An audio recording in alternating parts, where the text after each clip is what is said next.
Hi everybody, Stella here. We're heading to Surtex to start the setup process. I will see you in a bit. Ciao!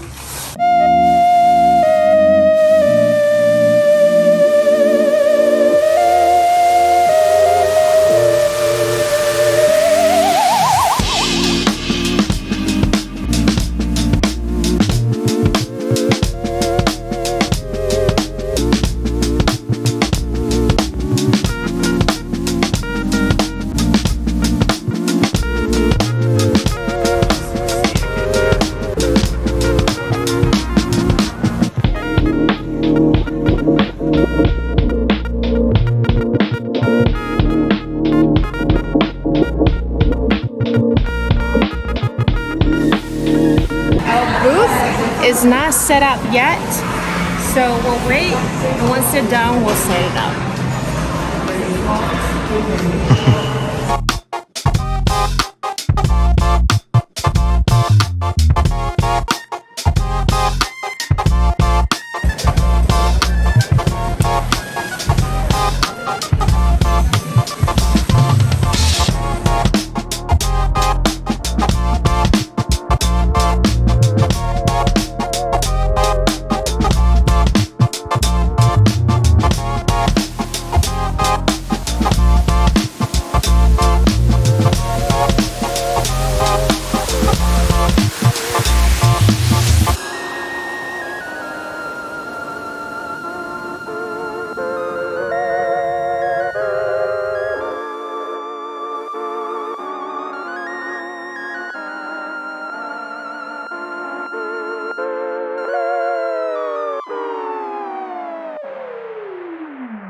Good morning, Stella. Where are you? Good morning. I am at the Metropolitan Pavilion where Surtex is currently happening. They just opened the door at 10 a.m.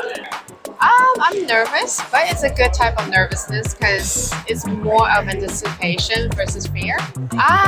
You know what? Just meeting new people. Yeah, getting to know them. So it's now midday, halfway through.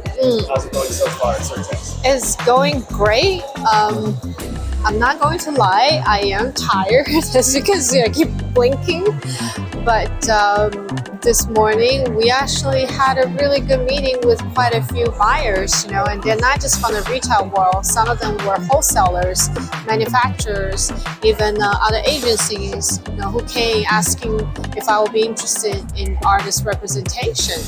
So yeah, it's actually a very productive day considering like I came without a contact list. That was awesome.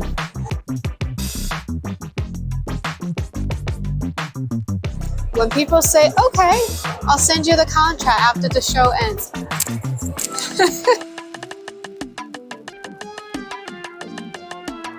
No, you always have to read it. Never sign a contract without fully understanding the terms.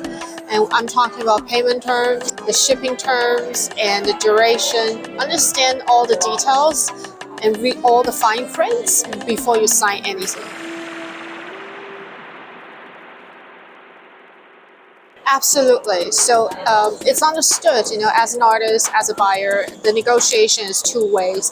Nothing is ever black and white. Honestly, if, you know, the contract is ironclad, black and white, then you might as well not to sign it, because that means that this particular company or whoever you're working with is not flexible enough. So that's something I have learned. There's always room for negotiation, but if people don't want to negotiate with you, then you have to think twice. Is this a person I want to work with? I am wearing a big coat because it's so damn cold in here. It's like, yeah, I want to stay warm.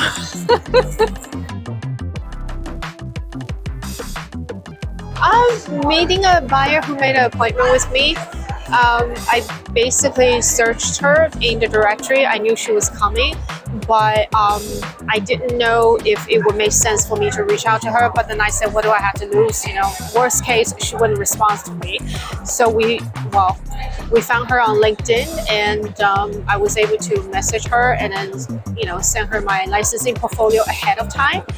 and she really liked what she saw, and she wrote back on LinkedIn and make appointments. So we finally met up today and we had a great chat, and I'm waiting for her contract.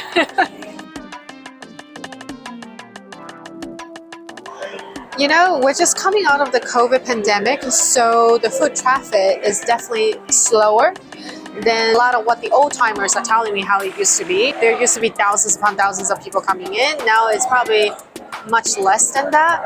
That being said, to me, I still have a pretty successful show, simply because all the people who did show up to my booth, we have very meaningful conversation. They definitely show interest. So now after the show ends, it's all about the follow-ups.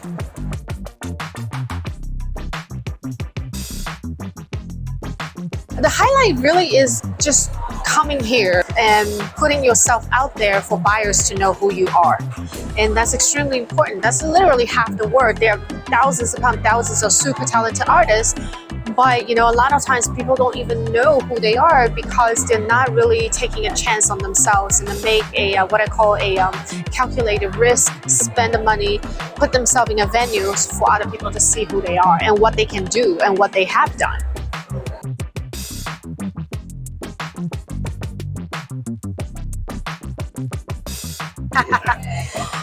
I definitely did not have any expectations because it's just unrealistic when you don't even have a reference point.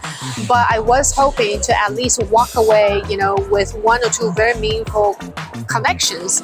Well, I ended up walking away with 2 digits worth of connections. I'm not going to tell you how many, just because I don't want to jinx the whole process. And one thing I was very, very happy to see is that my artworks definitely appeal to a wider range of people. I literally have people from the hotel industry, interior design industry, as well as Prada, home goods, you know, even children's toys industry coming to me, wanting to know how can they work with me. To me, that's the best takeaway from this whole show, and that's what the money is worth, is getting to know who these people are and build that connection.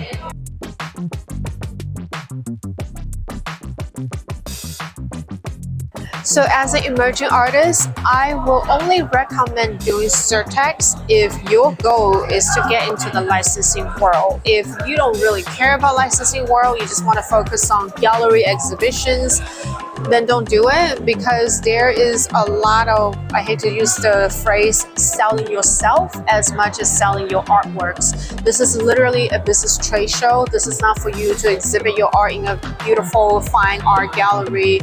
This is more like you having to meet up with buyers. You have to understand how to present yourself in a professional manner, you know, show your work in a professional manner, understanding what they're looking for, and go from there. So it's very much a business meet and greet and trying to make a deal happen.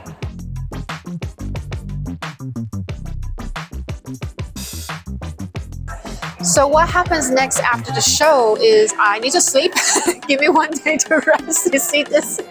And then afterwards, it's all about the follow-up with, let's say, whatever you promised to send to them. It could be your licensing portfolio, or it could be parts of your licensing portfolio, because I'm pretty sure the buyer is not going to see everything. They're only interested in 1 or 2 images. And then you make sure you end your email, your follow-up, with some kind of call to action, like you want to have a Zoom meeting with them, or you want to meet up with them to discuss further. If you already know this buyer is very sure about working with you, then you can simply just ask them, remind them, please send me the contract, so then you can get the whole contract negotiation process started as soon as possible. One thing I will also share on the same note is that always be professional, don't be pushy. Okay, do not, like, let's say if you follow up today, don't try to follow up tomorrow again or the day after. Always give it a bit of a breathing room. 72 hours is a good rule that I follow. Sometimes if I know they're still traveling, I'll literally wait, you know, through the whole weekend. I'll follow up on Tuesday or Wednesday versus Monday. And in addition to that, always be informational. Again, don't try to oversell yourself. Don't try to oversell your work. Just be informational. Provide as much information to them as possible so that it helps them to make the right decision. And lastly, what I will say about this is that just because they say no today, look, we can all have a wonderful conversation during the show, but it doesn't always end up in a sale or a done deal. Anything can happen from the moment the show ends to the moment they get home. Who knows what changes. But the most important thing is a no today is not a no tomorrow. A lot of these companies, buyers, they're constantly looking for new work. If you are a very prolific artist like me, I paint every day, I'll wait up a month, 2 months. I'll follow up with brand new portfolio. I'll just keep doing it because they're always looking for new work. So they say no to you today, maybe 2 months later, they'll be like, I really like this. Let's go forward with this.